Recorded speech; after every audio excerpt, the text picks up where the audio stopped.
తెలంగాణ రాష్ట్ర వ్యాప్తంగా జరుగుతున్న ప్రతి అంశంతో పాటు భారతదేశ రాష్ట్ర రాజకీయాలలో జరుగుతున్న అంశాలను కూడా మనం చర్చించే ప్రయత్నం అయితే చేద్దాం. నిజానికి ఇక్కడ జరుగుతున్న కొన్ని పరిణామాలు హాస్యాస్పదంగా రకరకాలుగా అనిపిస్తున్న పరిస్థితి కనబడుతుంది. భారతదేశ వ్యాప్తంగా భారత్ పాక్ మధ్య యుద్ధం కొనసాగుతుంది. కానీ తెలంగాణలో అందాల పోటీలు కొనసాగుతున్నాయి. ఈ అందాల పోటీల మీద విపక్ష పార్టీలు ఒక రకంగా స్పందిస్తుంటే అధికార పార్టీకి సంబంధించి మరోలా స్పందిస్తున్న తరుణాన్ని మనం చూస్తున్నాం. గత 10 సంవత్సరాల కాలంలో జరిగిన పరిపాలన మనం చూసాం. కేవలం ఇక్కడ 17 నెలల కాలంలో జరుగుతున్న పరిపాలన మనం చూసాం. రేపు జరగబోయే పరిపాలన మరి భారతీయ జనతా పార్టీ చేతిలో ఉంటుందా, మరొకసారి కాంగ్రెస్ పార్టీ చేతిలోకి వెళ్తుందా, లేకపోతే బీఆర్ఎస్ పార్టీ చేతిలోకి వెళ్తుందా అనేది పెద్ద క్వశ్చన్ మార్కుగా మారే అవకాశం కూడా చాలా స్పష్టంగా కనబడుతుంది. అయితే ఇక్కడ ఒక 3 అంశాలను తెలంగాణ ప్రాంత ప్రజలందరూ కూడా ఆలోచించాలి. ప్రభుత్వం వర్సెస్ విపక్షం. ఎవరు బెటరు, ఎవరు కీడు, ఎవరు చేటు, ఎవరు మంచి, ఈ అంశాలన్నింటినీ కూడా నేను చర్చించే ప్రయత్నం అయితే చేయబోతున్నాను. నిజంగా ఇప్పటి వరకు వైఆర్టీవీ ప్రయాణానికి సంబంధించి మనం చాలా వరకు కూడా సక్సెస్ఫుల్గా నడిపించాం. ఎందుకంటే విపక్షంలో ఉన్నప్పుడు పూర్తి స్థాయిలో అప్పుడు బీఆర్ఎస్ పార్టీ అధికారంలో ఉన్నప్పుడు తన యొక్క తప్పిదాలను ఎత్తి చూపడంలో నెంబర్ 1గా నిలిచాం. కాంగ్రెస్ పార్టీ అధికారంలోకి వచ్చిన తర్వాత వాళ్ళ తప్పులను ఎత్తి చూపడంలో నెంబర్ 1 ఉన్నాం. దాంట్లో ఎలాంటి డౌటు లేదు. ఇక్కడ ఎలాంటి ముసుగు వేసుకోలేదు, ముసుగు తొలగిపోలేదు. మనం చాలా క్లారిటీగా ప్రజల పక్షాన్ని నిల్చున్నాం అనేది వాదన చాలా స్పష్టంగా కనబడుతుంది. అయితే ప్రభుత్వం ఎప్పుడైనా తన తప్పిదాలను వివరించే క్రమంలో, అంటే ప్రభుత్వం చేస్తున్న తప్పులను చెప్తున్న తరుణంలో ప్రభుత్వం తన యొక్క తప్పులను సరిదిద్దుకునే ప్రయత్నం చేస్తే ఎలాంటి సమస్య కూడా ఉండదు. కానీ ప్రభుత్వానికి సంబంధించి పూర్తి స్థాయిలో ఆ తప్పులను ఎత్తి చూపిస్తున్న తరుణంలో తప్పులను పట్టించుకోకుండా మరో తప్పు చేస్తే అప్పుడు ప్రశ్నార్థకంగా ప్రభుత్వం యొక్క పరిపాలన మారిపోతుంది. సో ప్రస్తుతం తెలంగాణలో జరిగిన పరిణామం ఇదేనండి. వాస్తవానికి జరిగిన పరిణామం ఇదే. అయితే నిన్నట్టుండి ఒక అంశం ఏంది అంటే ప్రధానంగా కూడా చర్చనీయాంశంగా మారుతుంది. ఒకసారికి ఇది చూడుర్రి. బీఆర్ఎస్ పార్టీకి సంబంధించిన ఎమ్మెల్యే కేపీ వివేకానందకి సంబంధించి ఒక అంశాన్ని ప్రధానంగా వీరు చర్చించారు. సరే, వీరు చర్చించాలి కదా, దీని గురించి నేను చాలా లోతుగా క్లారిటీగా మీకు చెప్పే ప్రయత్నం చేస్తాను. రాష్ట్రం పిచ్చోడి చేతిలో రాయిలా మారింది. తెలంగాణ రాష్ట్రం అనేది పిచ్చోడి చేతిలో రాయిలా మారింది. నిజానికి ఒకసారి మనం చర్చిద్దాం. పిచ్చోళ్ళు ఎక్కడ ఉంటారండి? ఎర్రగడ్డ హాస్పిటల్లో ఉంటారు, లేదా రోడ్లపై ఉంటారు, లేదా ఏదైనా అనాథాశ్రమంలో వాళ్ళని పూర్తి స్థాయిలో కూడా బాగు చేయడానికి రకరకాలుగా ఉంటారు.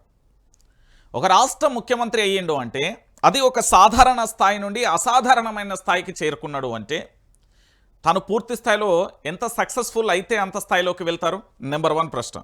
నెంబర్ 2 ఏంది అంటే రాష్ట్రానికి సంబంధించిన ముఖ్యమంత్రి యనుమల రేవంత్ రెడ్డి గారి పరిపాలన ఏదైతే ఉందో, పరిపాలన విషయంలో తనకు అడ్మినిస్ట్రేషన్ రాకపోవచ్చు, లేదా పరిపాలన విషయంలో తన మంత్రులు మాట వినకపోవచ్చు, పరిపాలన విషయంలో తన యొక్క ఎమ్మెల్యేలు సహకరించలేకపోవచ్చు, లేదా పరిపాలన విషయంలో అధికారులు తనకు సపోర్ట్ చేయకపోవచ్చు. ఇది చాలా క్లారిటీగా కూడా మనం చర్చించాల్సిన అంశం. సో ముఖ్యమంత్రి గారికి సంబంధించి పూర్తి స్థాయిలో కూడా రాష్ట్ర ముఖ్యమంత్రి గారి పగ్గాల మీద, అంటే ముఖ్యమంత్రి గారు ముఖ్యమంత్రి పీఠం మీద కూర్చున్నారు అంటే 4 కోట్ల మంది ప్రజలకు సంబంధించిన ఓటు బ్యాంకుతోనే కదా. ప్రజల చేత ప్రజల కొరకు ఎన్నుకోబడిన నేతనే రాష్ట్ర ముఖ్యమంత్రి స్థానంలో కూర్చున్న యనుమల రేవంత్ రెడ్డి గారు. ఇది క్లియర్ కట్గా. సరే, బీఆర్ఎస్ పార్టీకి సంబంధించి కామెంటరీ బాక్స్ ఒకలా ఉంటే, భారతీయ జనతా పార్టీకి సంబంధించిన కామెంటరీ బాక్స్ మరోలా ఉంటే, అధికార పార్టీ నుంచి ఈ కామెంటరీ బాక్స్కు పూర్తి స్థాయిలో సక్సెస్ఫుల్గా విమర్శలు ఇవ్వలేకపోతుంది అనేది వాస్తవమైన విషయం. సరే, ముఖ్యమంత్రి మాట్లాడే భాష ఒక తీరు ఉంటుంది, మంత్రులు మాట్లాడే భాష ఇంకోలా ఉంటుంది, ఇక ఎమ్మెల్యేలు మాట్లాడే మాట మరో రకంగా ఉంటుంది. ఇక్కడ అధికారానికి సంబంధించిన మాటలు, విపక్షానికి సంబంధించిన మాటలు చాలా డిఫరెన్స్గా కూడా కనబడతాయి. సో ఇక్కడ ఏంటి అంటే రాష్ట్రం మొత్తం పిచ్చోడి చేతిలో రాయిలా మారిపోయింది అంటే పూర్తి స్థాయిలో పిచ్చోని చేతికి రాయితేంది, ఎక్కడ పడితే ఎప్పుడు ఎట్లా ఏ విధంగా ఇసిరెత్తడో తెలియదు. సో ఇక్కడ కూడా అలాంటి నిర్ణయాలే జరుగుతున్నాయి, అలాంటి అసంబద్ధమైన నిర్ణయాలే జరుగుతున్నాయి. 4 కోట్ల మంది ప్రజలకు సంబంధించి పూర్తి స్థాయిలో న్యాయం చేయలేని నిర్ణయాలు ఇక్కడ జరుగుతున్నాయని పూర్తి స్థాయిలో ఏది వివేకానంద గౌడ్ గారు చెప్తున్నారు. వివేకానంద గారు చెప్తున్న పరిస్థితి. సో ఇక్కడ ఏంది అంటే ఒకసారి చూద్దాం. అందాల పోటీలకు బీఆర్ఎస్ వ్యతిరేకం కాదు, క్లియర్ కట్గా స్టేట్మెంట్ వచ్చేసింది ఇక్కడ. ఇంకా దీని గురించి చర్చ అవసరం లేదు. విపక్షానికి సంబంధించిన క్లియర్ కట్గా చర్చ అయిపోయింది. అందాల పోటీలకు బీఆర్ఎస్ వ్యతిరేకం కాదు, అందాల పోటీలకు బీఆర్ఎస్ పార్టీ వ్యతిరేకం కాదు. ఏమైంది? ఆహ్లాదకరమైన వాతావరణంలో జరగాలి. సీఎం రేవంత్ పరువును దిగజారుస్తున్నారు. పాలన అంటే చిన్నపిల్లల ఆటన, సీఎం ఆలోచన విధానం మారాలి. అందాల పోటీలను తక్షణమే ఆపాలి. బీఆర్ఎస్ ఎమ్మెల్యే కేపీ వివేకానంద అంటూ కూడా ఇక్కడ అంశాన్ని మనం చూస్తున్నాం. ఏంది? ఇక్కడ వీరు 4 స్టేట్మెంట్లు ఇచ్చిల్లండి. ఆహ్లాదకరమైన జరగాలి అంటే ప్రశాంతకరమైన వాతావరణంలో జరగాలనేది వారి వాదన. సీఎం తెలంగాణ పరువును దిగజారుస్తున్నారు. పాలన అంటే చిన్నపిల్లల ఆటన, సీఎం ఆలోచన విధానం మారాలి. అందాల పోటీలను తక్షణమే ఆపాలి అంటూ కూడా చెప్పిండు. సో ఇది బీఆర్ఎస్ పార్టీకి సంబంధించిన వివేకానంద గారు స్టేట్మెంట్ ఏంటంటే, రాష్ట్రం పిచ్చోడి చేతిలో ఉంది, దాంతోపాటు మేము అందాల పోటీలకు వ్యతిరేకం కాదు, కానీ ఇక్కడ ఏదైతే అందాల పోటీలు జరుగుతున్నాయో అవి ఆహ్లాదకరంలో జరగాలి, ఆహ్లాదకరమైన వాతావరణంలో జరగాలంటూ వీరిచ్చిన స్టేట్మెంట్. సో నిజానికి ఇక్కడ ప్రభుత్వం ఏం చేస్తున్నారు ఒకసారి ఇక్కడ మనం చూద్దాం. ఏది? ఇగో ఇక్కడ కొన్ని స్టేట్మెంట్లు ఉన్నాయి. అందాల పోటీలు ఆపం అంటూ కూడా ఇక్కడ చెప్పిన పరిస్థితి కనబడుతుంది. రైట్, అది కాంగ్రెస్ పార్టీకి సంబంధించిన ఎంపీ అనుకోండి. అట్టహాసంగా ప్రారంభమైన 72వ మిస్ వరల్డ్ పోటీలు అంటూ కూడా చూడొచ్చు. పోటీలో 110కి పైగా కూడా దేశాల అందాల భామలు 31వ తేదీ వరకు కొనసాగనున్న పోటీలు. రైట్, అయితే చాలామంది చాలా రకాల స్టేట్మెంట్లు ఇస్తారు. దీన్ని 110 దేశాలండి. ఒక్కసారి ఈ స్టేట్మెంట్ను మనందరం కూడా దీన్ని లోతుగా ఒకసారి చర్చించాలి. ఎందుకంటే ఎవరికి ఇష్టం వచ్చినట్టుగా వాళ్ళు మాట్లాడతారు కదా, అది కాదు ఇక్కడ ముచ్చట.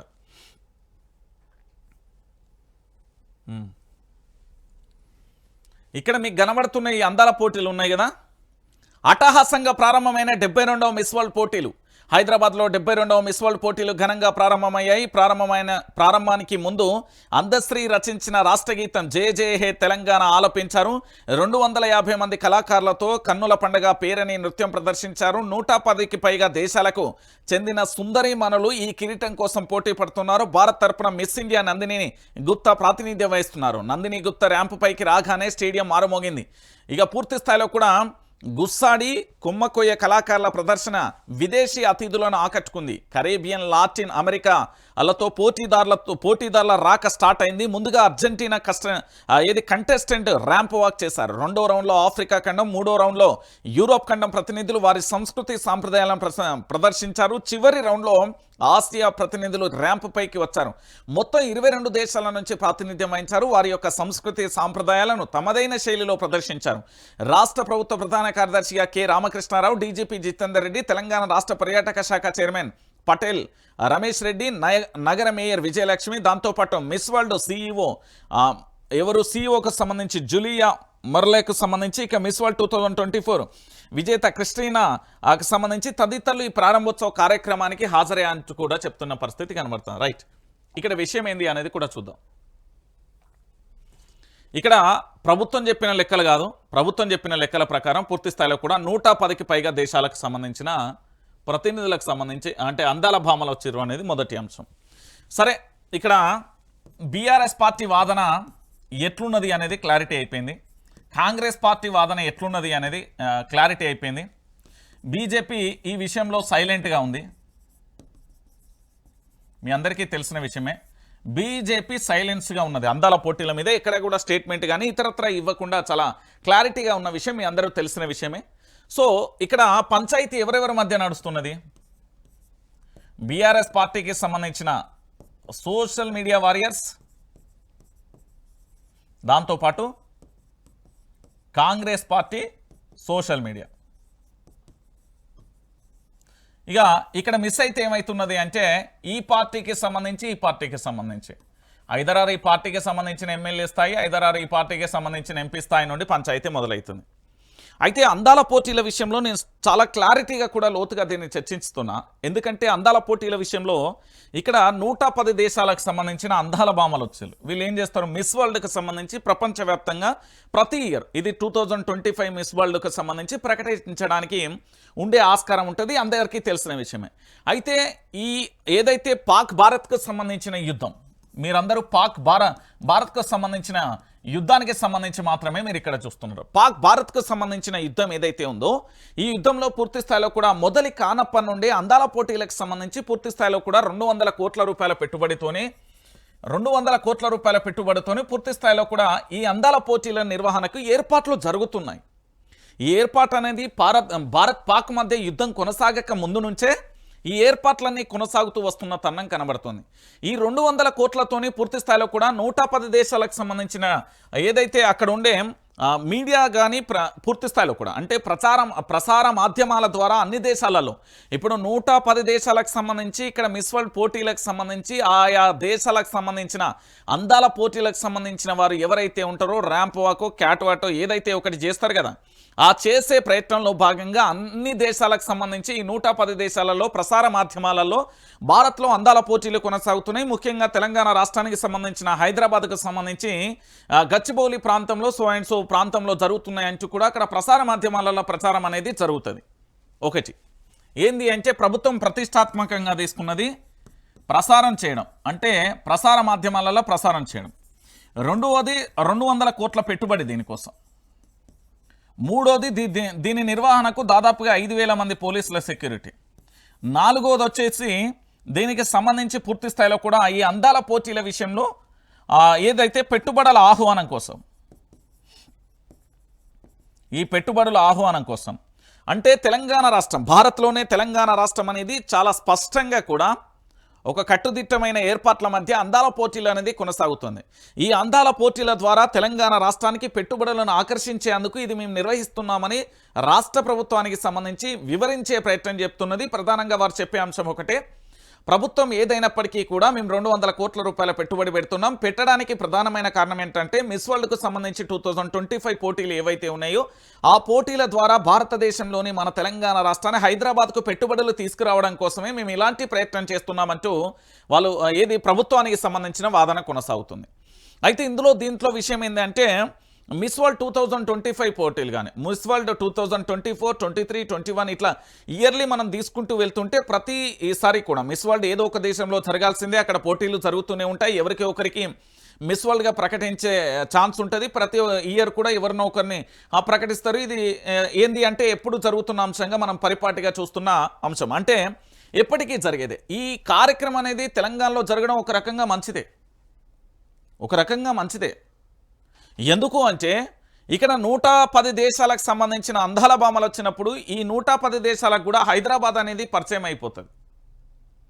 తద్వారా హైదరాబాద్కు సంబంధించి భద్రత విషయంలో పాక్ భారత్ మధ్య యుద్ధం కొనసాగుతూ ఉంటే కూడా మనం చాలా గర్వంగా చెప్పుకోవాల్సిన విషయం ఏంటంటే భారతదేశంలో తెలంగాణ రాష్ట్రంలో హైదరాబాద్లో పూర్తి స్థాయిలో అందాల పోటీలు అనేది దిగ్విజయంగా కొనసాగుతున్నాయని చెప్పడంలో ఎలాంటి డౌట్ లేదు. దాంట్లో ప్రభుత్వానికి కితాబు ఇవ్వాల్సిందే. ప్రభుత్వం నిర్వహిస్తున్న దీంట్లో కూడా ఈ నిర్వహణలో పూర్తి స్థాయిలో కూడా సక్సెస్ అయింది అని చెప్పడంలో ఎలాంటి డౌట్ లేదు.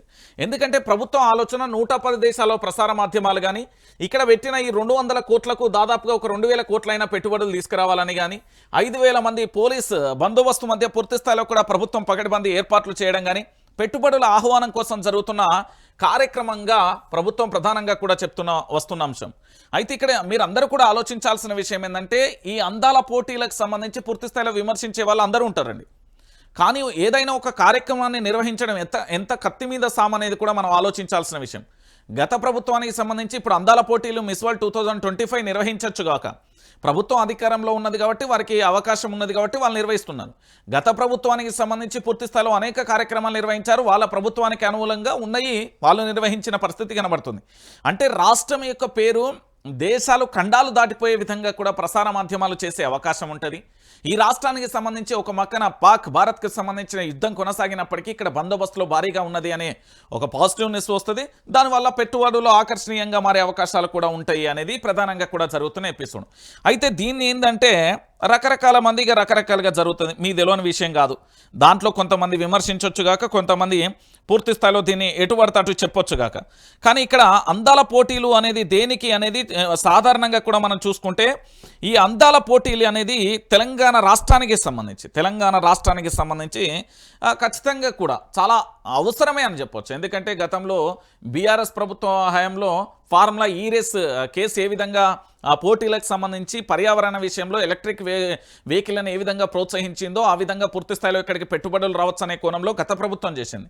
కానీ ఇక్కడ కాంగ్రెస్ ప్రభుత్వానికి సంబంధించి వీరు చెప్పే వాదన ఏంటంటే ఇందులో చాలా స్పష్టంగా కూడా ఇక్కడ మిస్ వరల్డ్ పోటీలు 2025 నిర్వహించడం ద్వారా ఫ్యాషన్ డిజైనర్కు సంబంధించి ఫ్యాషన్ డిజైనర్ వ్యవస్థకు సంబంధించి అనేక రకాలుగా దానికి డిపెండ్ అయిన చాలా వరకు కూడా ఈ తెలంగాణ రాష్ట్రానికి పెట్టుబడుల రూపంలో వస్తాయి, దానివల్ల మనకు పూర్తి స్థాయిలో లాభం చేకూరుతుంది అంటూ కూడా వాళ్ళు చెప్పే ప్రయత్నం జరుగుతున్నది.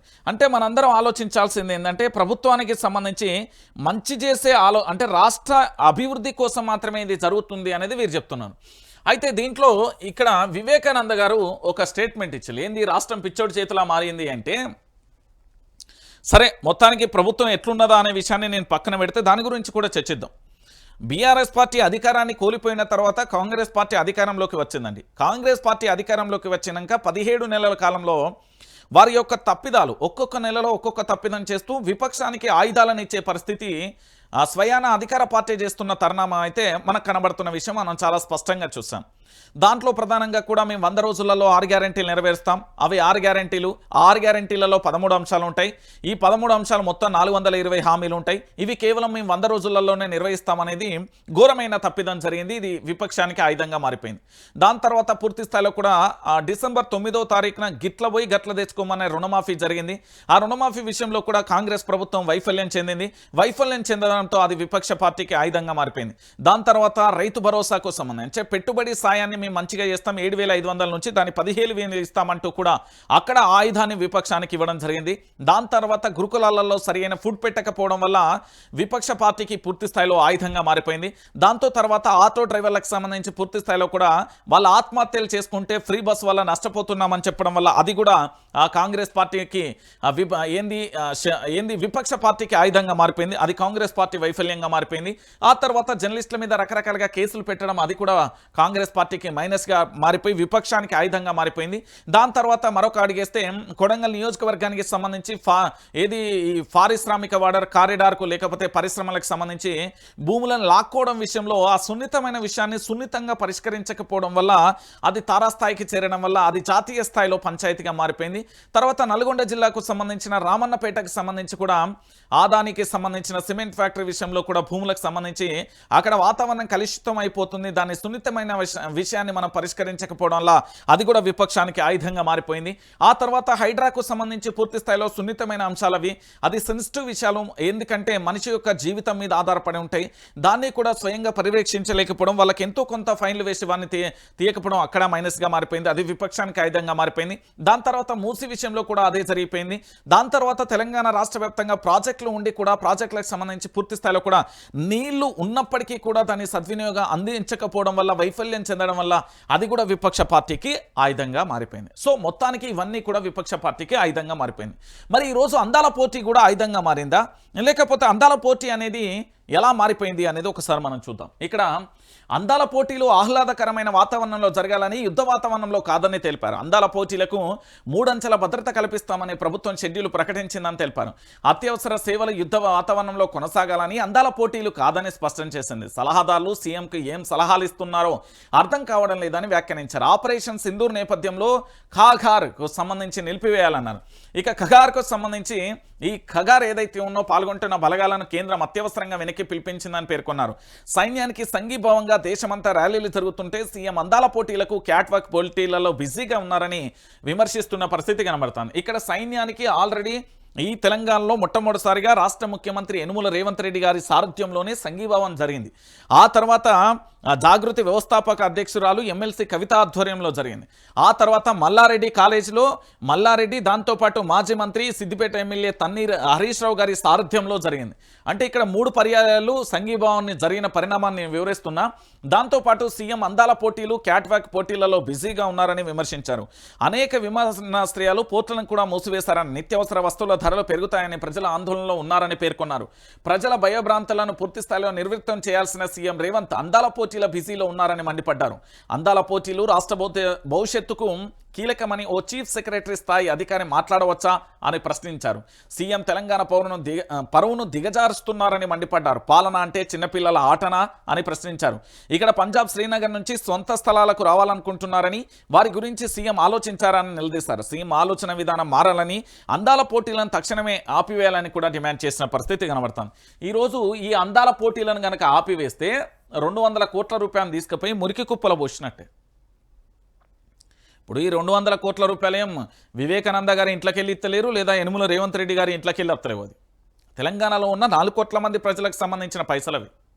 మన పైసలతోనే ఆల్రెడీ ఏర్పాట్లు ఈవెంట్లు అన్నీ చేసేసేళ్ళు. పాక్ భారత్ యుద్ధం కొనసాగక ముందుకే దాదాపుగా 72-88 దేశాల నుంచి అందాల బామలు ఈ హైదరాబాద్ గడ్డ మీద అడుగుపెట్టిళ్ళు. ఆల్రెడీ మనం అన్ని రకాల ఏర్పాట్లు చేసేస్తాం. ఒకవేళ ఈ ఏర్పాట్లను కనుక రద్దు చేయడం లేదా ఏర్పాట్లను కనుక ఆపివేస్తే 200 కోట్లను తీసుకుపోయి ఆనాడు రాజుల సొమ్ము రాళ్లపాలు అన్నారు కదా, ఇవాళ మన సొమ్ము బూడిద పాలకు. దీన్ని నిర్వహిస్తున్నారు వాళ్ళు, కిందో మీదో పడి ప్రభుత్వం ఒక రకంగా నిర్వహిస్తున్నది. దీంట్లో కొంచెం మనం కిదాపు ఇవ్వాల్సిందే అండి. కాదంటే క్యాట్వాక్ల ద్వారా తెలంగాణ రాష్ట్రానికి ఏమొస్తుందని అంటున్నారు కదా చాలామంది. కానీ ఏంది అందాల పోటీలను ఇప్పుడు నిర్వహించద్దు, కాస్త సమయం తీసుకొని మాత్రమే నిర్వహించాలంటారు. కానీ అందాల పోటీలు అవసరం లేదు, అందాల పోటీలు ఎందుకు అని ఎవరు అనట్లే. ఎందుకంటే దాని ద్వారా కూడా బిజినెస్ జరుగుతుంది, దాని ద్వారా కూడా తెలంగాణ రాష్ట్రానికి సంబంధించి కాస్త అభివృద్ధి దిశలో అడుగుపెట్టడానికి ఒక రకమైన బేస్మెంట్గా మారిపోతుంది. ఫ్యాషన్ డిజైనింగ్ కావచ్చు, లేకపోతే ఫ్యాషన్ డిజైన్ రంగానికి సంబంధించి తెలంగాణలో కాస్త పెట్టుబడుల విషయంలో లేకపోతే ఆసక్తిగా ఉన్నవారు ఇక్కడ ఉండి పరిసర ప్రాంతాలను కూడా అబ్జర్వ్ చేసిన వారు ఆసక్తి చూపుతారేమో అని చిన్న ఆశ మీద ప్రభుత్వం కూడా తన యొక్క పోరాటం చేస్తున్నది. ఇది వాస్తవమైన విషయం. ఈరోజు అందాల పోటీలను అసలే నిర్వహించవద్దు అన్న ఎవరు ఏ ఒక్కరు స్టేట్మెంట్ ఇవ్వలేదు. మీరు స్టేట్మెంట్ చాలా జాగ్రత్తగా అబ్జర్వ్ చేయండి. తెలంగాణలో ఏంది అంటే మిడిమిడి జ్ఞానం ఉన్న వాళ్ళు మాత్రమే ఇలాంటి చేస్తారు. ఎందుకంటే ఇప్పుడు సరి అయిన సమయం కాదు, ఇప్పుడు దీన్ని రద్దు చేద్దాం, తర్వాత నిర్వహిస్తాం అనేది చాలామంది చెప్తున్న వాదన. అందాల పోటీ అనేది ఈ తెలంగాణ రాష్ట్రానికి ఏంది, ఇప్పుడు కొంతమంది కొన్ని రకాల ఒక్కొక్కరిది ఒక్కొక్క స్టేట్మెంట్. నా చెయ్యే ఉంది, దీనికి ఏమన్నా పొంతనున్నదా ఒకసారి చూద్దాం. ఈ 5 ఏళ్ళు అయితే సమానం లేదు కదా. అట్లనే ఇక్కడ విపక్షం ఉంటుంది, అధికారం ఉంటుంది, అధికారులు ఉంటారు, దాంతోపాటు రకరకాలుగా ఉంటుంది. ఒక్కొక్కరిది ఒక్కొక్క వాదన. మనం అందరి వాదన పూర్తి స్థాయిలో కూడా ఏంది అంటే మన ఇష్టానుసారంగా కూడా మనము స్టేట్మెంట్ ఇవ్వాల్సిన అవసరం లేదు. ఇక్కడ 200 కోట్ల రూపాయల ప్రజాధనాన్ని పెట్టి ప్రభుత్వం ఆల్రెడీ ఏర్పాట్లు చేసింది. పాక్ భారత్ యుద్ధం రాకముందుకే 188-72 దేశాలకు సంబంధించిన అతిథులు కూడా వచ్చేసారు. సో దాన్ని అకస్మాత్తుగా మనం రద్దు చేసినా కూడా అది ఆ 200 కోట్లు తీసుకుపోయి బూడిదల వచ్చిన పన్నీర్ అవుతుంది. సో కాబట్టి ఖచ్చితంగా కూడా అందాల పోటీలు అనేది నిర్వహణ ఏర్పాట్లు జరిగినప్పుడు జరగనివ్వాలి దాన్ని. ఇక్కడ నిజంగా కూడా రాష్ట్ర ముఖ్యమంత్రి యనుమల రేవంత్ రెడ్డి గారికి అప్రిషియేషన్. నిజంగా పోలీస్ వ్యవస్థకు కూడా సెల్యూట్. 5,000 మంది బందోబస్తు పెట్టి ఏది క్షుణ్ణంగా కూడా పరిశీలిస్తే ఈ పోటీలను విజయవంతంగా ప్రభుత్వం నిర్వహిస్తున్నది. దీంట్లో ఎలాంటి డౌట్ లేదండి. ఏ కాకరకాయ, బీరకాయ, బెండకాయ, దొండకాయ కానీ ముచ్చట్లు పట్టించుకోకూరు. తెలంగాణ రాష్ట్రానికి పెట్టుబడులు అనేది చాలా అవసరం. ఆర్థికంగా తెలంగాణ రాష్ట్రం అనేది అందపాతానికి పోయింది. సో దాన్ని పైకి తీసుకురావాల్సిన బాధ్యత కూడా ఉంటుంది. ఇప్పటికే తెలంగాణ రాష్ట్రం ఇమేజ్ డ్యామేజ్ అయిపోయింది. కాబట్టి తెలంగాణ రాష్ట్రం యొక్క పేరు ప్రతిష్టను నిలబెట్టుకోవాల్సిన అవసరం ఉంటుంది. కాబట్టి ఎవరెవరో ఏదేదో మాట్లాడతారని పిచ్చి కూతలు కారుకూతలు కూసేటోళ్ళ ముచ్చట మనం పట్టించుకోవద్దు. 200 కోట్ల రూపాయలకు సంబంధించిన ప్రజాధనం ఆల్రెడీ ఏర్పాట్లు అయిపోయినాయండి. ఏర్పాట్లు అయిపోయిన తర్వాత ఇప్పుడు భారత్ పాక్ మధ్య యుద్ధం కొనసాగుతుంది. ఆ యుద్ధానికి సంబంధించి మనం పూర్తి స్థాయిలో అందాల పోటీలను ఆపేద్దాం, రద్దు చేస్తామంటే విమాన సర్వీసులు కూడా భారతదేశ వ్యాప్తంగా 26 విమాన సర్వీసులు కూడా రద్దయిపోయినాయి కదా. సో వాళ్ళని వాపసు పంపించాలన్నా లేదా ఆడ ఈవెంట్ను ఆపేయాలన్నా కూడా ప్రభుత్వం అనేది ఒక షెడ్యూల్ ప్రకారంగా పూర్తి స్థాయిలో ఫిక్స్ చేయబడి ఉంటుంది. ఏదైనా రాష్ట్ర ముఖ్యమంత్రి కానీ విపక్ష పార్టీకి సంబంధించి ఎవరైనా తీసుకోండి, ఒక పొలిటీషియనే కానీ, ఒక అధికారే కానీ, ఒక ప్రభుత్వమే కానీ, లేకపోతే ఇంకెవరైనా ఒక షెడ్యూల్లో ఏదైనా ఒక టైం టేబుల్ కనుక మిస్ చేస్తే అన్నిటి మీద ప్రభావం పడుతూ వస్తుంది. ఇప్పుడు ఇది రద్దు చేస్తే ఇప్పటికే ఉన్న పరువు గంగల కలిసి ఇప్పుడు పూర్తి స్థాయిలో అవసరం లేదు. దీని ద్వారా ఈ అందాల పోటీల వల్ల మనకు వచ్చేది ఏంటి అంటే కాస్తో కూస్తో వాళ్ళు ఫ్యాషన్ రంగానికి సంబంధించి ఏదన్నా అభివృద్ధి చేస్తే జరగవచ్చు. దాన్ని కాస్త మనం పాజిటివ్ కోణంలో ఆలోచించాలి. అన్నిటిని ముఖ్యమంత్రి యనుమల రేవంత్ రెడ్డి ఏమవుతుందండి ఆయనంటే, ఆయన పట్టించుకోకండి మీరు పూర్తి స్థాయిలో. పాపం ఆయన పనేదో, ఆయన తంటాలేదో ఆయన పడతాడు, వదిలేయండి. ఒక రాష్ట్ర ముఖ్యమంత్రిగా పూర్తి స్థాయిలో అధికారంలోకి వచ్చిన తర్వాత పాపం ఆయన ఎప్పుడు మినిస్టర్ కాలే, అడ్మినిస్ట్రేషన్ అర్థం కాలే, అడ్మినిస్ట్రేషన్కు సంబంధించి పూర్తి స్థాయిలో రాష్ట్రం యొక్క పరిపాలన ఎట్లుంటుందో తెలియదు. ఆయనకు మంత్రులు సపోర్ట్ చేయట్లేదు, అధికారులు సపోర్ట్ చేయట్లేదు, పార్టీ సపోర్ట్ చేయట్లేదు. ఆడికైనా పాపం ఏందంటే తన మొత్తం ప్రభుత్వం వజనంతా ఆయన మీద వేసుకొని మోస్తున్నాడు. మోయనియండి, మీకేం నొప్పి అవుతుంది? అధికారంలో ఉన్నప్పుడు ఏమన్నా తెలంగాణ రాష్ట్రాన్ని పీకి పొడిచి రాయింది వీళ్ళు గంగలపాలు చేసిళ్ళు. ఇప్పుడు వీళ్ళు కూడా గదే పని చేయబోతున్నారు. కాపాడుకుందాం మనం మా తెలంగాణ రాష్ట్రాన్ని. ఎవడో ఏదో కారుకూతలు ఊసిండని తెలంగాణ రాష్ట్రాన్ని ఆగం చేస్తారా ఇంత అందాల పోటీలు ఆల్రెడీ నిర్వహణకి ఏర్పాట్లు అయిపోయినాయి. దాని గురించి సగం సగం ఆ మిడిమిడి జ్ఞానం ఉంటుంది. ఆ మిడిమిడి జ్ఞానంతో ఇష్టానుసారిగా కారుకూతలు కూస్తారు. ఏం కారుకూతలు ఇవి? తెలంగాణలో అందాల పోటీలకు 200 కోట్ల రూపాయలు ఆల్రెడీ ఖర్చు పెట్టిర్రు. 200 కోట్లు ఎవరైనా ఇస్తానంటే రద్దు చేద్దాం. ఇప్పటికే తెలంగాణ రాష్ట్రం పూర్తి స్థాయిలో కూడా ఆగమైపోతున్న పరిస్థితి కనబడదు. దాన్ని కొంచెం గాడిలో పెట్టుకుందాం. 24 గంటలు రాష్ట్ర ప్రభుత్వాన్ని స్టేట్మెంట్ చేయాలి, లేదా విపక్షాన్ని సపోర్ట్ చేయాలి, లేకపోతే అధికార పార్టీనే చేయాలంటే కుదరదు. ఆల్రెడీ 200 కోట్ల రూపాయల విషయంలో ఇది పూర్తి స్థాయిలో కూడా ఏంది అంటే పోటీలు ప్రారంభమైపోయినాయి. పోటీలు ప్రారంభమైపోయిన తర్వాత కుదరదు. ఇప్పుడు రాష్ట్ర ప్రభుత్వానికి సంబంధించి యనుమల రేవంత్ రెడ్డి గారి నాయకత్వంలో కాంగ్రెస్ పార్టీ అధికారంలో ఉంది. రాజీనామా చేసి కొత్త ప్రభుత్వం ఏర్పాటు చేయాలంటే రాదది. దాని తర్వాత గవర్నర్ గారి చేతికి పోతుంది. ఆ తర్వాత సెంట్రల్లో ఉన్న బీజేపీ ఉన్న ఆ స్విచ్ను రివర్స్ చేసింది అనుకో, ఆటోమేటిక్గా ఏమైపోతుంది, రాష్ట్రపతి పాలన వస్తుంది. ఇక్కడ ఎవడిష్టం వచ్చినట్టుగా వాడికి ఏంది అంటే వెనక పైసల బల్పుతోనున్నాడు ఒక్కొక్క రాజకీయ నాయకుడు. దిస్ ఇస్ ఫ్యాక్ట్ అండి. బయటికి ఊసర వెళ్ళి డైలాగులు వేస్తారు కానీ ఒక్కొక్కటి పైసల మదంతో ఉన్నారు. వాళ్ళ అన్నీ అక్కిత్తా అతి తొందరలో ఒక్కొక్కటి జాతకం అన్ని పార్టీలే తీసి ఒక్కొక్కరిని ఆట మంచిగా ఉండదు ఈసారి. ఇక నేను చూపెడతా కదా. అందాల పోటీలు అనేది తెలంగాణ రాష్ట్రానికి జరగనివ్వండి. మీకేమైనా నొప్పి అయితే గమ్మున అన్ని మూసుకొని ఇంట్లో కూకోర్రి. కానీ తెలంగాణ రాష్ట్రంలో అందాల పోటీలు జరగద్దంటే ఎందుకు జరగద్దు పోయి? 110 దేశాలలో హైదరాబాద్కు సంబంధించి తెలంగాణ రాష్ట్రం ఉన్నది. తెలంగాణ రాష్ట్రంలో గచ్చిబౌలిలో పోటీలు జరుగుతున్నాయి అనేది బాజాప్తుగా చూపెడతారు. దానిలో మీకు వచ్చే నొప్పేంది? అరే మీకు వచ్చే నొప్పేందిరా భయ్, నాకు అర్థం కాదు. 110 దేశాలకు సంబంధించి అందాల పోటీలు జరుగుతాయి. 200 కోట్ల రూపాయలకు పంచాయతీ అదేం తమాషానా? అది ప్రసార మాధ్యమాలలో 110 దేశాలలో ప్రసార మాధ్యమాలలో ప్రసారం అవుతున్నాయి.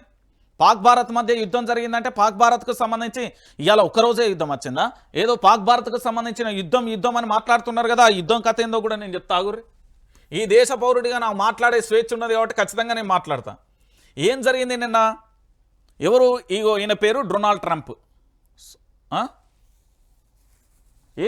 ఏం జరిగింది అనేది మనం చూద్దాం. మన దేశానికి సంబంధించిన ప్రధాని నరేంద్ర మోడీ, ఇది మీ అందరికీ తెలుసు కదా. సరే ఒక్కసారి వార్తాపత్రికలకు సంబంధించిన హెడ్లైన్స్ ఒకసారి చదివి అసలు ఏం జరిగిందో చూద్దాం. కాల్పుల విరమణ మోదీ సర్కార్ అంగీకారంపై దేశం విస్మయం వ్యక్తం చేస్తున్నది. ఏమంటుంది? భారత్ పాక్ మధ్య కుదిరిన ఒప్పందం, మధ్యవర్తిత్వం వహించిన డొనాల్డ్ ట్రంప్ ప్రకటన, భారత్ డీజీఎంఓకు పాక్ డీజీఎంఓకు ఫోన్, సీజ్ ఫైర్కు ప్రతిపాదన, సమ్మతించిన భారత్. శనివారం సాయంత్రం 5 గంటల నుంచి అమల్లోకి. రేపు మధ్యాహ్నం డీజీఓఎంఓ స్థాయి చర్చలు. సింధు ఒప్పందం నిలిపివేత, ఆంక్షలు యథాతథం, పాక్ ఉల్లంఘిస్తే తీవ్రంగా స్పందిస్తాం భారత్. ఇక ప్రతి ఉగ్రచర్య యుద్ధమే కేంద్రం. ఏమన్నదండి? మీరు ఇక్కడ తెలంగాణ ప్రాంత ప్రజలందరూ కూడా ఆలోచించాలి. If I'm correct or wrong please మీరు కామెంట్ బాక్స్లో చెప్పండి. ఎందుకు నేను విషయాన్ని చెప్తున్నానంటే, భారత్ పాక్ మధ్య తీవ్ర ఉద్రిక్తతలతో కొనసాగుతున్న యుద్ధ వాతావరణంలోకి కీలక పరిణామం చోటు చేసుకుంది. కాల్పుల విరమణకు పాక్ ప్రాతిపదించగా భారత్ అంగీకరించింది. శనివారం సాయంత్రం 5 గంటల నుంచే కాల్పుల విరమణ అమల్లోకి రాగా సోమవారం తదుపరి చర్యలు జరగనున్నాయి. ఇరు దేశాల మధ్య తామే మధ్యవర్తిత్వం వహిస్తున్నట్లుగా అమెరికా ప్రకటించింది. ఓకే అయిపోయింది. అమెరికాను అదేంది ఉక్రెయిన్ ఊసిపోయిన బొచ్చు మీద పెడుతుంది తెలుసా. ఉక్రెయిన్ అధ్యక్షుడు నిజంగా సెల్యూట్.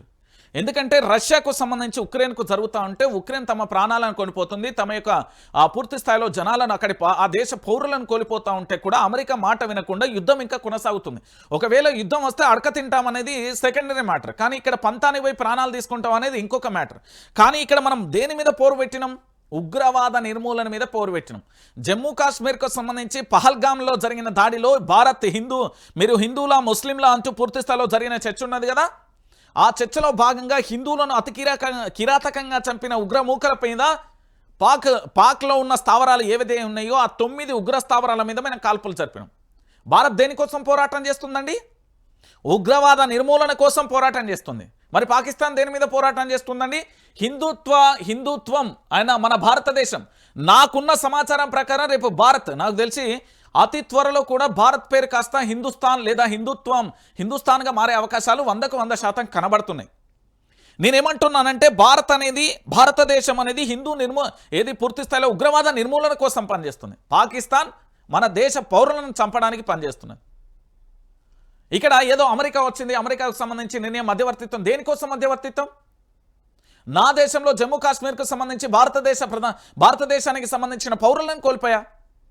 భారత్ పాక్ యుద్ధంలో భారత్ పాక్ సంబంధించిన యుద్ధంలో ఈ దేశానికి సంబంధించిన జవాన్లను కోల్పోయినా ఆ పరిసర ప్రాంతంలో ఉన్న ఏది నా భారతదేశ పౌరులకు సంబంధించిన ఇల్లును కోల్పోయాం, అక్కడి సామాన్యమైన పౌరులను కోల్పోవాల్సిన పరిస్థితి వచ్చింది. అలాంటప్పుడు పాకిస్తాన్ ఏకిపారేయాలి కానీ ఏదో ట్రంప్ వచ్చిండు మీకు చెప్తున్నామంటే హౌ ఇస్ ఇట్ పాసిబుల్? నాకు అర్థం కాదు. మనం ట్రంప్ను అడిగి ఇక్కడ ఉగ్రవాద చర్యల మీద పోరాటం మొదలుపెట్టలే కదా, అంటే శాంతి చర్చలు జరుగుతున్నాయి. ఒకసారి ఇదంతా చదవాలి. కాల్పుల విరమణ సైనిక చర్యల నిలిపివేతపై భారత్ పాక్ మధ్య అవగాహన ఒప్పందం కుదిరింది. ఉగ్రవాదం అన్ని రూపాలపై భావాలపై భారత్ రాజీ లేని పోరాటం కొనసాగించింది, ఇకపై కొనసాగుతుంది. ఏది జైశంకర్కు సంబంధించి భారత విదేశాంగ మంత్రి ఏమని చెప్తున్నాడు? ఇప్పుడు ఉగ్రవాద నిర్మూలన అనేది ప్రారంభించిన అంతం చేయాలి కదా, అల్టిమేట్గా ఇంకా ఉగ్రవాదానికి సంబంధించి ఏముంటుంది? నేను వాన్సన్ గత 48 గంటలుగా భారత్ పాకిస్తాన్ ప్రధానమంత్రి, విదేశాంగ శాఖ మంత్రులు, జాతీయ భద్రతా సలహాదారులు, ఆర్మీ ఉన్నతాధికారులతో ఏరిక లేకుండా చర్చలు జరిపాం. ఫలితంగా ఇరు దేశాల కాల్పుల విరమణకు అంగీకరించాయి. ఎవరు? రుబయ్య, అమెరికా విదేశాంగ మంత్రి. ఏనుర్రిగా ఇక చెప్పుర్రి నా తెలంగాణ ప్రాంత ప్రజలు, ఈ భారతదేశ పౌరులందరూ కూడా చెప్పాల్సిన విషయం ఏముంటుంది అంటే, ఒకసారి ఇక్కడ చూడుర్రి. ఇగో ఇక్కడ దేశ రక్షణకు దుర్భేర్య దుర్గంల త్రివిధ దళాలు పాక్పై మన సైన్యం అద్భుత విజయాలను సాధిస్తున్న తరుణంలో మోదీ ప్రభుత్వం అనూహ్య నిర్ణయం తీసుకుంది. ఒక్కసారిగా అవాక్కయ్యే విస్తుపోయే భారత్ ప్రజానికం. సోషల్ మీడియాలో రచ్చ, టీవీలలో చర్చోపరి చర్చలు సమర్థించుకోలేక BJP WhatsApp university సంతాలు. Indira Gandhi Sastry ఉండి ఉంటేనా కాంగ్రెస్? కేంద్రం తక్షణమే అఖిలపక్ష భేటీ జరపాలి, పార్లమెంట్లో వివరణ ఇవ్వాలి. జయరాం రమేష్ అంటూ కూడా చూస్తున్నాం. పాక్ ఉల్లంఘన కొద్ది గంటలలోనే సరిహద్దు వెంబటి కాల్పులు. శ్రీనగర్, రాజస్థాన్ పట్టణాలపై డ్రోన్ల ప్రయోగం సమర్థవంతంగా తిప్పికొచ్చిన భారత బలగాలు. ఒప్పందాన్ని పాక్ అర్థం చేసుకోవాలి, భారత సైన్యానికి పూర్తి స్వేచ్ఛ ఇస్తున్నామన్న మిస్త్రీ. విరమణ ఒప్పందం ఏమైనట్టు సీఎం ఒమర్ అబ్దుల్లా అంటూ కూడా చెప్పిన పరిస్థితి కనబడుతుంది. నేనేమంటానంటే జై భారత్, జై భారత్, జై భారత్ అంటారు కదా. శాటిలైట్ కానీ లేదా మన శాటిలైట్ ఛానళ్లలో నిన్న రిపబ్లిక్ టీవీలో అర్నాబ్ గోస్వామికి సంబంధించి భారత్ మాతాకి జై అంటే ఇద్దరు గెస్ట్లు ఆడ కూకున్నారు. అలాంటి ఏం చేయాలి? ఎన్కౌంటర్ చేసి పడితే దరిద్రం పోతుంది. ఫస్ట్ అసలు యుద్ధం దేనికి మొదలుపెట్టిలు? ఉగ్రవాద నిర్మూలన కోసం మొదలుపెట్టిలు. ఉగ్రవాద నిర్మూలన కోసం ఎవరు మొదలుపెట్టిలు? భారతీయ జనతా పార్టీ మొదలుపెట్టింది. భారతీయ జనతా పార్టీ ఉగ్రవాద పోరు మీద మొదలుపెట్టినప్పుడు ఆ ఉగ్రవాదానికి సంబంధించి పూర్తి స్థాయిలో అణచివేసే ధోరణిలో జరుగుతున్న పరిణామం. అలాంటి పరిస్థితులలో జరిగినప్పుడు ఏం చేయాలి? పాకిస్తాన్కు సంబంధించిన ఉగ్రవాద శిబిరాలను ఖతం చేసిళ్ళు.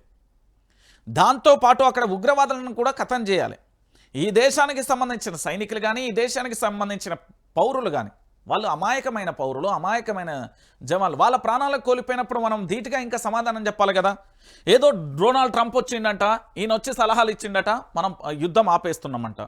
ఈయన చెప్పి మనం యుద్ధం మొదలు పెట్టలేదు. అందుకే రష్యా ఉక్రెయిన్కు సంబంధించి యుద్ధం కొనసాగుతున్న తరంలో యుక్రెయిన్కు సంబంధించిన అధ్యక్షుడు అసలు ట్రంప్ మాట ఈయననే డైరెక్ట్ లైవ్లో పక్కజరగా అన్నట్టుగా మాట్లాడాను. మీరు విన్నారో లేదు? ఈరోజు ఈ యుద్ధం ఎందుకు ఆపేస్తున్నారు అనేది కూడా పార్లమెంట్లో సమాధానం చెప్పాలి భారతీయ జనతా పార్టీ.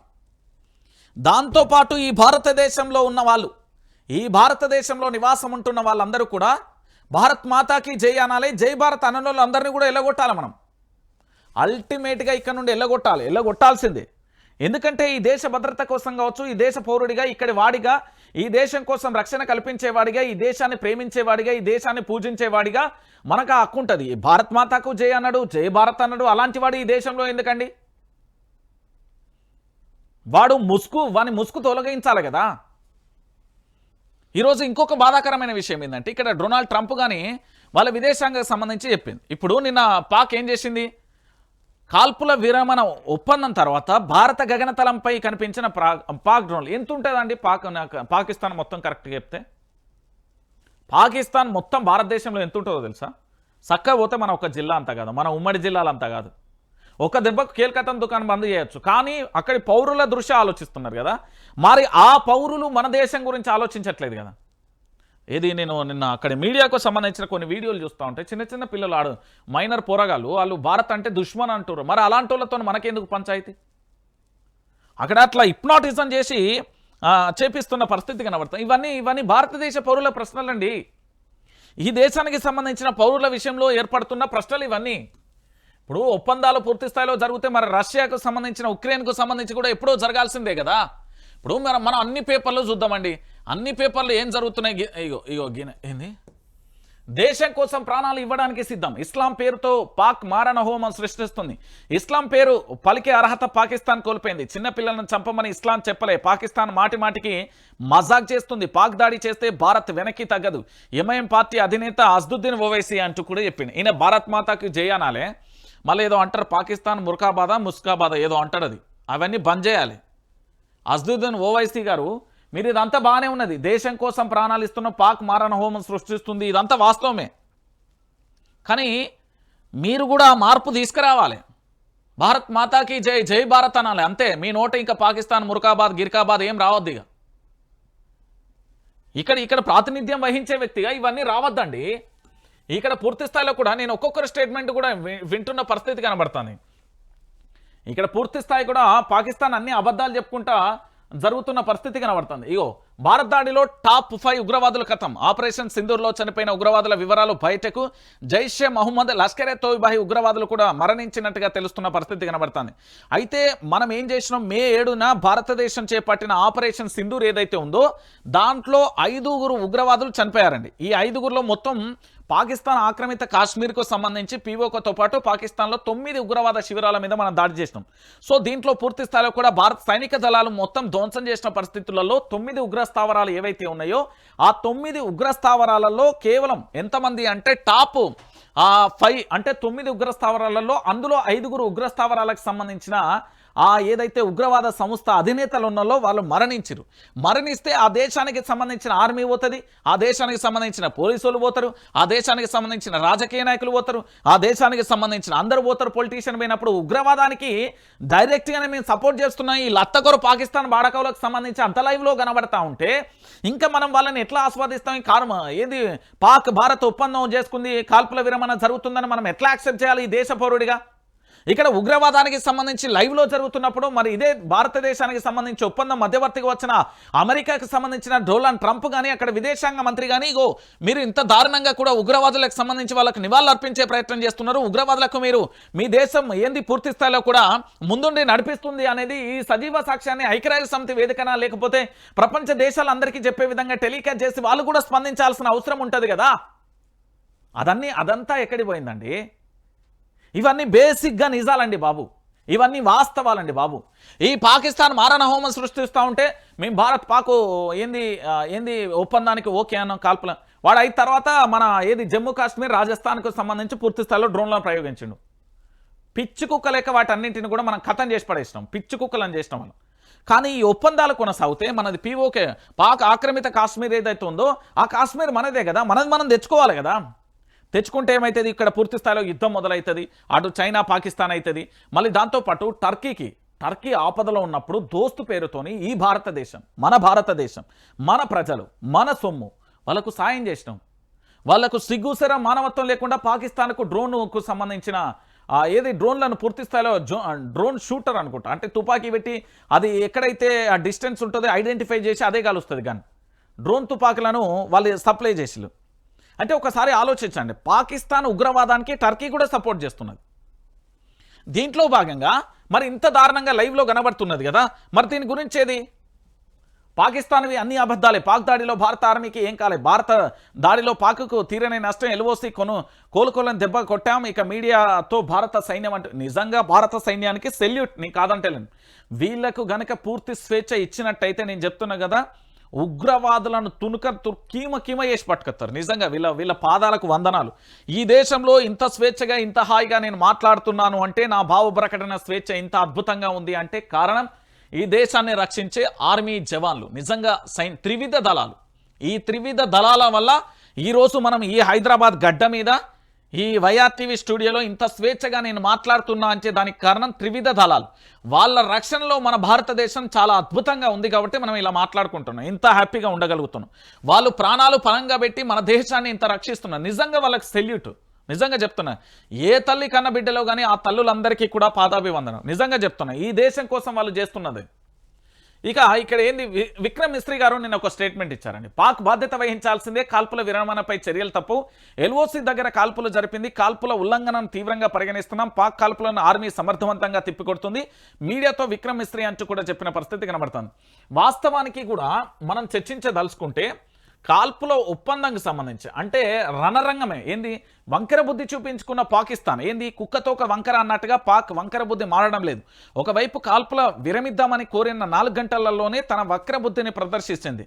కాల్పుల విరమణ ఒప్పందాన్ని ఉల్లంఘిస్తూ జమ్మూ కాశ్మీర్ సరిహద్దు ప్రాంతాలలో రాత్రి వేళల్లో మళ్లీ కాల్పులకు తెగబడింది. అసలు ఏం జరుగుతుందంటూ జమ్మూ కాశ్మీర్కు సంబంధించిన ముఖ్యమంత్రి ఒమర్ అబ్దుల్లా ట్వీట్ చేశారు. ఇక్కడ జమ్మూ కాశ్మీర్లో శనివారం రాత్రి పాక్ డ్రోన్లకు సంబంధించి 1, 2, 3, 4, 5 ఇక పాకిస్తాన్ మరి ఎందుకు ఇప్పుడు ఏంది మనిషికో మాట గొడ్డుకో దెబ్బ అన్నారు. మరి మనిషిగా మనం మాట చెప్పినాం, మళ్ళీ మనం దెబ్బ కొట్టాల్సిందే. ఇక ఏంది అంటే మనం మంచితనానికి పోతే ఇక్కడ జరిగేది ఇక్కడ మంచితనం అనేది పనిచేస్తలేదండి పూర్తి స్థాయిలో కూడా. మీరందరూ కూడా చూడుర్రి, అదే జరుగుతున్నది ఇక్కడ. ఏంది పాక్ వంకర బుద్ధి. ఇక చూడు గంటలలోనే కాల్పుల విరమణ ఉల్లంఘన అంటూ కూడా జరుగుతున్న పరిస్థితి కనబడతాను. ఇగో ఆ దేశానికి సంబంధించిన సీఎం జమ్మూ కాశ్మీర్ సీఎం మన దేశానికి సంబంధించిన అక్కడ జమ్మూ కాశ్మీర్కి సంబంధించిన సీఎం ఒమర్ అబ్దుల్లా ట్వీట్ చేసిండు. శ్రీనగర్లో పేలుళ్ల శబ్దాలు వినిపించాయి, ఎయిర్ డిఫెన్స్ వ్యవస్థలు యాక్టివేట్ అయ్యాయి అంటూ కూడా చెప్పిన పరిస్థితి కనబడతాను. ఇగో ఈ లత్తకోరు పాకిస్తాన్ బాడకవుల వల్ల ఈరోజు మన దేశానికి సంబంధించిన BSF SI వీరమరణం పొందిండు. సరిహద్దు చెక్పోస్టు వద్ద పాక్ సైన్యం కాల్పులు, నగ్రోటలో ఆర్మీ స్టేషన్ వద్ద కాల్పులు, జవాన్కు స్వల్ప గాయాలు, BSF SI ఇతియాజ్ మరణించిండు. నిజంగా కూడా చాలా బాధాకరమైన విషయం. మన దేశానికి సంబంధించిన మన సైన్యంలో SIని కోల్పోవడం ఇది చాలా వారి కుటుంబానికి దాంతోపాటు వారి ఆత్మశాంతి చేకూరాలని మన దేశ పౌరుడిగా విన్నవించుకుందాం. ఎందుకంటే మన దేశం కోసం మన ప్రజల రక్షణ కోసం మన కోసం తన ప్రాణాలను ఇచ్చిండు, వీరమరణం పొందిండు. నిజంగా సెల్యూట్ అండి. ఎందుకంటే ఈ దేశంలో భారతదేశంలో మనం ఇంత స్వేచ్ఛగా ఉంటున్నామంటే వీళ్ళ యొక్క రక్షణ వల్లనే. నేను చెప్తున్నా కదా, అంతే, అంతకుమించి ఏమీ లేదు.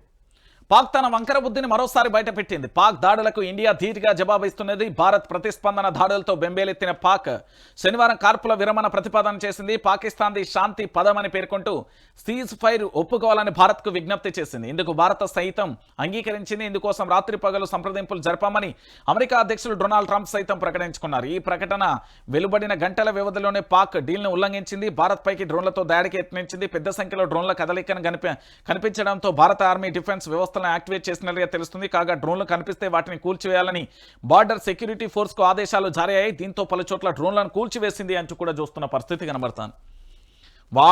వాళ్ళేమో అమెరికాకు సంబంధించి వాళ్ళేమో ఆదేశాలు ఇస్తారు, మన ఇండియా పాటించాలి. మనం ఇండియా ఏందండి నాకు అర్థం కాదు.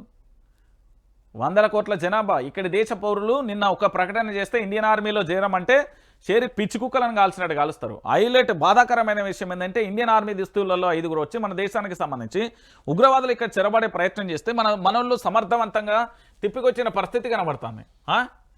ఇంత జరుగుతూ ఉంటే కూడా ఏంది మేమే గెలిచాం, కొన్ని గంటలలో భారత ఆయుధాలను నాశనం చేశాం, పాక్ PM షరీఫ్ అంటూ కూడా చెప్తున్నా. ఒప్పందానికి పాక్ ఉల్లంఘించలేదు. పాక్ సమాచార శాఖ మంత్రి అత్వుల్లా అంటూ కూడా చెప్పిన పరిస్థితి. వాళ్ళు గెలిచినవనేమో ఫోజులు కొడుతున్నాడు.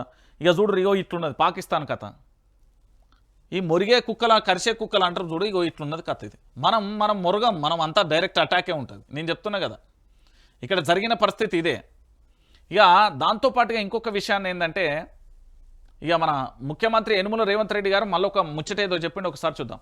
ప్రతి నెల 500 కోట్లు రిటైర్మెంట్ బెనిఫిట్స్ క్లియర్కు ప్రయారిటీ, సాధ్యమైనంత త్వరగా సమస్యల పరిష్కారం, ఉద్యోగుల డిమాండ్లపై IAS కమిటీ నివేదిక, అధికారులకు సంకేతాలు ఇచ్చిన సీఎం రేవంత్. రిటైర్డ్ ఎంప్లాయీస్ సమస్యల పరిష్కారానికి తెలంగాణ ప్రభుత్వం నిర్ణయం తీసుకుంది. ముందుగా రిటైర్డ్ బెనిఫిట్స్ ఇప్పటికే పెండింగ్లో ఉన్నందున ముందుగా వాటిని క్లియర్ చేసేందుకు ప్రతి నెల సుమారు 500 కోట్లు కేటాయించాలని భావిస్తున్నట్టుగా తెలుస్తుంది. దీంతో పెండింగ్ బకాయిలు సమస్య నెమ్మదిగా తీరిపోతుందని అంచనా వస్తున్నట్లుగా సమాచారం. ఈ మధ్య ఉద్యోగుల సమస్యలను పరిష్కరించేందుకు 3 IAS అధికారులతో రాష్ట్ర సర్కార్ కమిటీ వేసిన విషయం తెలిసింది. ఆ కమిటీ ఉద్యోగ సంఘాల ప్రతినిధులతో తొలి సమావేశం నిర్వహించి అందరి నుంచి అభిప్రాయాలు తీసుకుంది. మెజార్టీ ఉద్యోగులు రిటైర్డ్ బెనిఫిట్స్ వెంటనే విడుదల చేయాలని కమిటీకి వివరించామని సమాచారం. ఇక బకాయిలలో చెల్లింపులలో ఆలస్యం వద్దు, ఉద్యోగుల సమస్యలో సాధ్యమైనంత త్వరగా కూడా పరిష్కరించాలని సీఎం రేవంత్ రెడ్డి భావిస్తుండగా ఈ క్రమంలో పదవి విరమణ చేసిన ఉద్యోగుల సమస్యలు పరిష్కరించడానికి ప్రయారిటీ ఇవ్వాలని అధికారులను ఆదేశించినట్లుగా తెలుస్తుంది. ఇప్పటికే ఆ పెండింగ్ బకాయిలు అందరినీ రిటైర్మెంట్ ఎంప్లాయీస్ డేటా దాంతోపాటుగా డేటా తెప్పించుకొని ప్రతి నెల ఎంతో మొత్తంలో చెల్లింపు చేయొచ్చని ఆఫీసర్లతో చర్చించినట్లుగా సమాచారం. అయితే విషయం ఏంటంటే ముఖ్యమంత్రి యనుమల రేవంత్ రెడ్డి గారికి ఉద్యోగుల నుంచి సెగ తగిలేదాకా కూడా ఉద్యోగుల ప్రతిస్పందన, ఉద్యోగుల యొక్క ఆగ్రహ జ్వాలలు తగిలే వరకు కూడా అర్థం కాలే. మన ముఖ్యమంత్రి యనుమల రేవంత్ రెడ్డి గారికి ఉద్యోగులను అలకగా తీసుకున్నాడు, విపక్షాలను అలక తీసుకున్నాడు, జర్నలిస్టులను అలక తీసుకున్నాడు. ముఖ్యమంత్రి గారికి మూడు ఉంటాయి. ఈ రాష్ట్రంలో మూడే ఉంటాయి. ఒకటి పరిపాలన వ్యవస్థకు సంబంధించిన విపక్ష పార్టీలు లేదా అధికార పార్టీ, రెండోది ఉద్యోగులు, మూడోది జర్నలిజం. ఈ మూడింటిని ముఖ్యమంత్రి ఎంత వీలైనంత త్వరగా అంత ఆయన దాన్ని కాపాడుకుంటే మంచిది. వాళ్ళని రిక్వెస్ట్ చేసుకుంటాడో బుజ్జగించుకుంటాడో ఆయన ఇష్టం. ఒకవేళ ఈ మూడింటిని కనుక విస్మరిస్తే పరిస్థితి చాలా తారాస్థాయిలో ఉంటుంది. అందుకే ఇక్కడ రిటైర్మెంట్కి సంబంధించి ఇది మంచి నిర్ణయం. రిటైర్మెంట్కు సంబంధించి రిటైర్మెంట్ వల్ల అయిన బెనిఫిట్స్ ఏవైతే ఉన్నాయో 500 కోట్లకు సంబంధించి ప్రియారిటీ అన్నారో అవి ఇవ్వడం చాలా మంచి పరిణామం. అవి ఇవ్వడం ద్వారా పూర్తి స్థాయిలో కూడా వ్యతిరేకత కాదు, వాళ్ళ దాంట్లలో ఉన్న ఏదైతే ఉంటుంది కదా, ముఖ్యమంత్రి యనమల రేవంత్ రెడ్డి గారి మీద ఉన్న కోపమో ఆగ్రహం, సరే ఏదో ఒకటి చేస్తున్నాడు కదా అనే ప్రేమన్నత్తది. లేకపోతే అది ఇంకో రకంగా మారిపోయే అవకాశం ఉంటుంది. ఇక 70 లక్షల లంచం సిబిఐకి చిక్కిన income tax commissioner Jeevan Lal, ఆయనతో పాటు మరో 4 అరెస్ట్. ఏకకాలంలో 18 ప్రాంతాలలో సిబిఐ సోదాలు, మరో 69 లక్షల నగదు పట్టివేత, బినామీ పేర్ల మీద కోట్లలో ఆస్తుల గుర్తింపు. ఈయన బీఆర్ఎస్ మాజీ ఎమ్మెల్యే రాములు నాయక్ కొడుకట. బీఆర్ఎస్ మాజీ ఎమ్మెల్యే రాములు నాయక్ కొడుకట జీవన్ లాల్. ఇక చూసిర్రా, గిట్లా లంచాలకు తెగమరినాక ఏముంటుందండి? ఇక వీడు పరిపాలన చేస్తాడు, వీడు చక్కగా చేస్తాడు, వీడు ఏంది బాధ్యతంగా పరిపాలనలో పూర్తి స్థాయిలో అధికారిగా ప్రజలకు మంచి పని చేస్తాడు. వీడు గిట్లా ఏది పందికొక్కు లెక్క తినమరిగినాక ఇంకేం బాగుపడతారండి వీళ్ళు? 70 లక్షల లంచమట. వీడు మనిషా ఇంకేమన్నా? గిసొంటోని సర్వీస్లోకి వెళ్ళి రిమూవ్ చేసి క్రిమినల్ కేసులు పెట్టి బొక్కలేయాలి. 70 లక్షల రూపాయల లంచం తీసుకుంటున్నంటే అధికారా ఇంకేమన్నా? ఆయన మనిషేనా? ఈడేమన్నా నాకు అర్థం కాదు. మనిషేనా? 70 లక్షల రూపాయల లంచం తీసుకుంటారంటే మనిషేనా అంటానా? ఈ దేశానికి సంబంధించి ఓ పక్కన మన దేశ భద్రత కోసం ఆర్మీ ఎలాంటి సేవలు చేస్తున్నది, దాంతోపాటు ఇక్కడి పౌరులు ఎంత ఉత్సాహంగా ఉన్నారు ఆర్మీలో పాల్గొనడానికి. ఇంకో పక్కన జర్నలిస్టులకు సంబంధించి మా ప్రాణాలను పనంగా పెట్టి మేము ఎంత పోరాటం చేస్తున్నాం. ఇలాంటి పందికొక్కులు సామాన్యులను పీడించుకొని తిని 70 లక్షల లంచం తీసుకున్నాక గిసుంటోళ్ళు ఇక ఉన్నాక ఏం చేస్తారండి? సిబిఐ మంచి పని చేసింది, లోపలేసి ఎన్కౌంటర్ చేసినా తప్పలేదు. ఈ సొంటోళ్ళను 70 లక్షల లంచమట. ఏకకాలంలో 18 ప్రాంతాలలో సోదాలు చేస్తే 69 లక్షల నగదు పట్టివేసిల్లట. ఇంత దారుణంగా ఉంటారు. ఇక దీంతో పాటుగా మరో అంశం, మత్తు డాక్టర్ బాలకృష్ణ డెలివరీ బాయ్ 5 లక్షల వాట్సాప్లో కొకైన్ ఆర్డర్ రిసీవ్ చేస్తుండగా రెడ్ హ్యాండెడ్గా పట్టుకున్న పోలీసులు, డెలివరీ బాయ్ను సైతం అదుపులోకి తీసుకున్న పోలీసులు. 53 గ్రాముల cocaine, 10,000 cash, 2 mobile seize. Drugs కోసమే 70 లక్షలు ఖర్చు చేసిన వైద్యురాలు. ఇగో ఈ వైద్యురాలు ఈ కథలో తెలంగాణలో హైదరాబాద్లో చాలా ఉన్నాయి. మీరు రండి, మీ యొక్క అందమైన రూపాన్ని మేము అద్భుతంగా శిల్పంలా చెక్కిస్తాం. మీరు వెయిట్ ఎక్కువగా ఉన్నారా, చాలా అద్భుతంగా సన్నగా చేస్తాం. లేదు మీరు అందంగా లేరా, అద్భుతంగా తీర్చిదిద్దుతాం. హైలైట్ విషయం ఏంటంటే ఈ డాక్టర్లలో నకిలీ డాక్టర్లే ఎక్కువ ఉన్నారండి బాబు. ఈ హైదరాబాద్లో గనక నేను చెప్తున్నా, ఈ రాష్ట్ర ప్రభుత్వాన్ని చెప్తున్నా, ఆరోగ్య శాఖ చెప్తున్నా, బస్తీమే సవాల్. మీరు గనక ఇక్కడ దొంగ డాక్టర్లను గనక నిరూపించగలిగితే 100లో 60% దొంగ డాక్టర్లు ఉన్నారు ఈ తెలంగాణ హైదరాబాద్లో. డెంటల్కి డెర్మటాలజీకి ఏమైనా సంబంధం ఉన్నదా? డెంటల్కి హెయిర్ ట్రాన్స్ప్లాంట్కి ఏమైనా సంబంధం ఉందా? వాళ్ళు చదివింది, వాళ్ళ స్పెషలైజేషన్ ఏంది? అంతా ఆగమాగం బోర్డులు ఉంటాయి హైదరాబాద్లో. మీరు చాలా చోట్ల చూడండి, నేను 2-3 దిక్కులో చూసినా. ఆయన ఏది మా ఆఫీస్లో పిల్లగాని ఉంటే పన్ను గురించి పోతే ఆయన ఏంది స్కిన్ గురించి చూస్తాడట. డెంటలోనికి దానికి ఏమైనా సంబంధం ఉందారా బై? ఏం మనిషివాయేదని అంటే అన్ని మూసుకొని గమ్మున లేదండి దీనికి స్పెషల్ డాక్టర్ ఉంటారు వస్తారు అని అంటారు. అంటే స్పెషల్గా మేమే అనుభవించినాం నేను చెప్తున్నా. దాంతోపాటు ఇక డాక్టర్కి సంబంధించి మరి ఈ పేరు రద్దా? మీకు ఈ పేరు కావాలిగా, చాలా స్పష్టంగా కావాలి. ఒకసారి మీకు చెప్తా. రోగులు వ్యాధిగ్రస్తులకు సేవ చేయాల్సిన వైద్యురాలు మత్తు పదార్థాలకు బానిసైంది. నిత్యం డ్రగ్ తీసుకుంటూ చివరకు తన పరువు తీసుకుంది. ఆన్లైన్లో డ్రగ్ ఆర్డర్ చేసి తీసుకుంటూ పోలీసులకు పట్టుబడి చివరకు కటకటాల పాలైంది. ఈ ఘటనకు సంబంధించిన రాయదుర్గం పోలీసులు తెలిపిన వివరాల ప్రకారం నగరంలోని ఓ ప్రముఖ హాస్పిటల్లో డాక్టర్గా పనిచేస్తున్న నమ్రత 34 సంవత్సరాల వయసు. ఈ ప్రముఖ హాస్పిటల్ ఏంది, అదేదో హాస్పిటల్ ఉంటుందబ్బా, నేను చెప్తాగు ఎందుకు వాళ్ళ హాస్పిటల్ ఇజ్జత్ పోవద్దని వీళ్ళు రాసిరు. ఇంతే నేను చెప్తాగు. ఆ హాస్పిటల్ పేరు కూడా చెప్తా. ఆ హాస్పిటల్కి సంబంధించి ఈ హాస్పిటల్లో పని చేసుకుంటా పెద్ద స్థాయిలో ఉన్నది. చిన్న స్థాయి అంటే నేను వదిలేస్తుంది కానీ అది పెద్ద స్థాయి, సిఓ స్థాయిలో అది మేడం, సిఓ స్థాయిలో అది. ఒకసారి ఆగు, ఏ దవాఖాన అది, ఏదో దవాఖాన ఏడున్నా పెద్ద దవాఖానలో ఉండి మధుప్రద ఏంది చిగురుపాటి నమ్రత ఆమె దవాఖాన ఇది 53 గ్రాముల కొకైన్ డెలివరీ తీసుకుంటగా రెడ్ హ్యాండెడ్గా పట్టుకున్నారు. చిగురుపాటి ఒక్కసారి హాస్పిటల్ పేరేదో ఉంటుంది. ఈ హాస్పిటల్లో ఇక ఈ మేడం పూర్తి స్థాయిలో డ్రగ్ తీసుకున్నా. ఒమేగా హాస్పిటల్ CEO ఈమె తీసుకున్నామే ఉత్త చిన్నపాటి కాదు. ఒమేగా హాస్పిటల్ విన్నారు కదా, ఒమేగా హాస్పిటల్ CEO చిగురుపాటి నమ్రత అండి. ఒమేగా హాస్పిటల్ CEO చిగురుపాటి నమ్రత గారు 34 సంవత్సరాలు. ఈమె ఏంటంటే డ్రగ్స్కు బానిసగా మారింది. వాట్సాప్లో ముంబైకి చెందిన వంశీ దక్కర్కు 5 లక్షల విలువైన కొకేన్ డ్రగ్ ఆర్డర్ చేసింది. ఇందుకు సంబంధించిన డబ్బులను ఆన్లైన్లో చేసింది. వంశ దక్కర్కు పంపించింది. డబ్బులు ముట్టగానే వంశ దక్కర్ దగ్గర డెలివరీ బాయ్గా పనిచేస్తున్న బాలకృష్ణ రాంప్యార్ అన్య 38 సంవత్సరాల పిల్లగారు డాక్టర్ నమ్రత కోసం డ్రగ్స్ సరఫరా నగరానికి పంపాడు. రాయదుర్గంలోని లేడీ డాక్టర్ నమ్రతకు బాలకృష్ణ రాంప్యార్ డ్రగ్స్ అందజేస్తుండగా పక్కా సమాచారంతో అక్కడికి చేరుకున్న పోలీసులు పట్టుకున్నారు. లేడీ డాక్టర్తో పాటు ముంబై నుండి డ్రగ్ తీసుకొచ్చిన బాలకృష్ణను కూడా అదుపులోకి తీసుకున్నారు. మొత్తానికి 53 గ్రాముల కొకైన్, ఇది 5 లక్షల విలువ ఉంటుంది. 10,000 నగదు, 2 ఫోన్లను తీసుకున్నారు. అయితే ఈ డాక్టర్ అమ్మ ఏంది నమ్రత అనే ఆమె ఈ డ్రగ్స్కు బానిస అయిపోయింది. ఇప్పటికే 70 లక్షలు ఖర్చు చేసినట్టుగా కూడా పోలీసులు గుర్తించారు. ఈ మేడం ఒమేగా హాస్పిటల్ CEO అండి, నార్మల్ పర్సన్ కాదు.